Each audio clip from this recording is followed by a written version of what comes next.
No, ko Evitiņa ir atnākusi, un ir arī viens māmākais komentārs Evitiņa. Комментарий следующий. 6% на 12 месяцев, это 72% годовых. Вы что там, офонарели? Nu, nē, tas nav tā kā gadā 72%, jo 5,9% sanāk no aizņēmuma summiņas tas procents. Tātad 5,9% ir gadā. Bet izstāst varbūt tās krievu valodā, jo varbūt tas ir no Ukrainas kāds iedzīvotājs, un viņš nesaprot latviešu valodu. Так, это получается 5,9%, это не...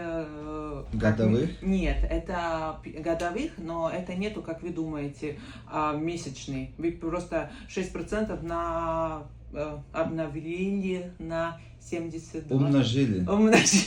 Умножили на 72.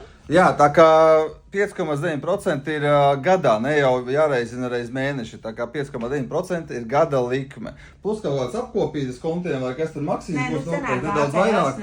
Precīzāk APLs būtu kaut kā 9,4, 9,5, jo tur ir administrēšanas, ir arī iekšā noformēšanas maksas, bet kā mēs zinām, ir iespēja vienmēr ātrāk izmaksāt, un tad tās gada procentiņš būs vēl mazāks. Jā, un starp citu, ja ņem parastā bankā, tas ir lielajās bankās ir gada procentu likme sākot ar 2,5 plus Eiribors, jo es nesen pats saformējos tur un es izgāju visam tam cauri.